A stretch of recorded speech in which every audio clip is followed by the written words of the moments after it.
good morning Pilipinas! Luzon, Visayas at syempre Mindanao, magandang umaga sa ating mga kapapayang OFW. Magandang buhay po sa inyong lahat mga kapapayan. Mag-ingat po tayong lahat ha. Time check po natin, eksakto po alas 7 ng umaga ha.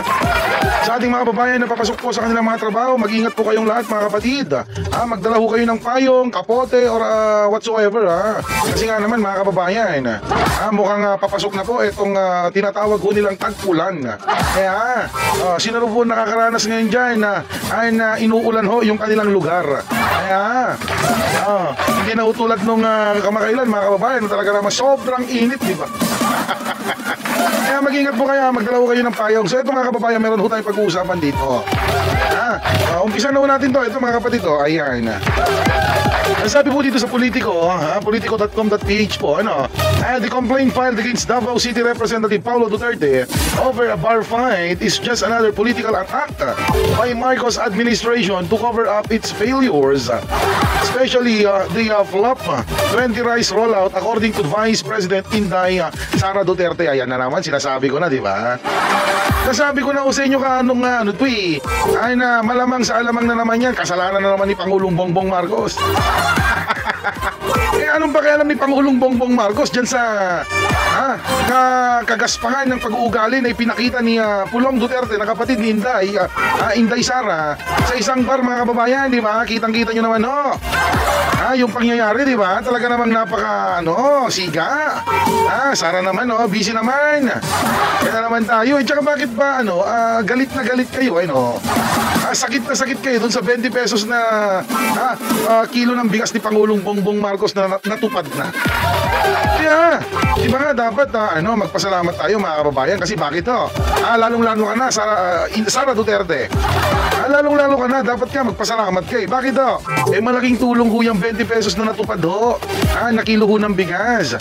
Unang-una nasa gobyerno ka pa rin naman, di ba?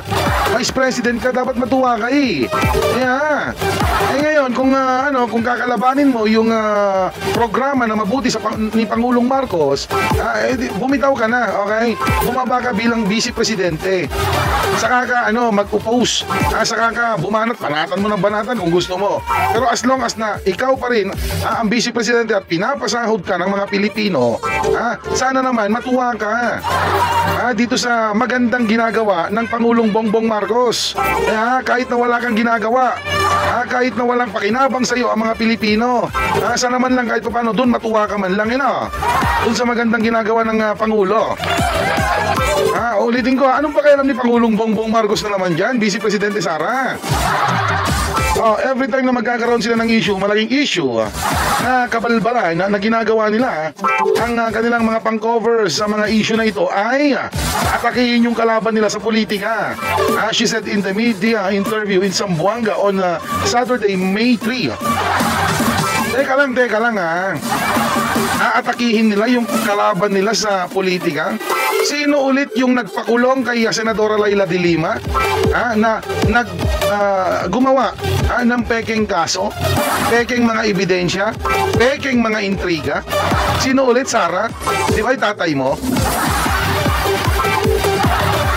Sino ulit yung kapag ka-against ka sa mga or kapag against yung tao na yan sa kagustuhan ng tatay mo, ang gagawin niya, i-issuehan niya ng kung ano-anong mga issue? Sino ulit yun? Di ba tatay mo? Master nyo na yan, Sara Duterte. Master nyo na yan. Kapag nasasalag kayo, political attack, political persecution. Pero sa totoo lang, sa inyo ho yan, kayo ho ang gumagawa niyan. Nananahimik yung presidente ng Republika ng Pilipinas, tapos kayo naman, damay kayo ng damay sa kanya. Mabuti nga sana kung sa totoo. Pangulong Bongbong Marcos, idamay mo na nga to. Kaso hindi ka rin si Pangulo Nagtatrabaho lang si Pangulong Bongbong Marcos. Kumbaga parang, hayaan mo yung mga yan. Basta ako, trabaho lang ako ng trabaho, hayaan mo yung mga yan, di ba? Magsasawa rin naman yung mga yan. Ganun kasi si Pangulong Bongbong Marcos, napakabait Ngayon mga kapatid, speaking of tag-ulan mga kapatid, mga kaibigan na. Ito po, meron ho tayong babasahin dito. Galing po ito sa Sunstar Davao, Sunstar Davao. Ito po, ayan.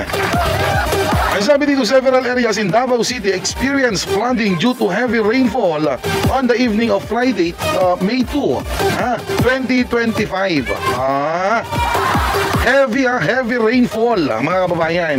Pero kahit paano po, wala pong bagyo Walang bagyo. Heavy rainfall lamang po yung nangyari dyan sa may Davao City Walang typhoon, walang super typhoon. Heavy rainfall lamang. Sabi dito, flooded areas included roads in Bunawan and Panakan. Flooded areas? Umulan lang mga kapatid, umulan lamang dyan sa Davao City na sinasabing MOS improve, ganun, debt-free, safest city. Umulan lamang binahan na kayo.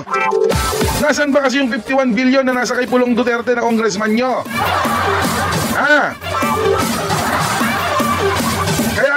Kayong mga Dabawenyo, yun ang hanapin ninyo.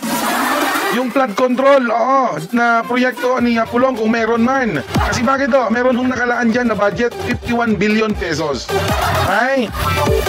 According to the City Disaster Risk Reduction and Management Office, Tolomo District experienced light to moderate rain. Light to moderate rain While light rain was also observed in some parts of the city due to presence of low pressure area, LPA. Pero kahit paano hindi pa bagyo malinaw tayo dyan. With the Philippine Area of Responsibility. Ngayon mga babae, na ito po yung video niya panoorin mo natin.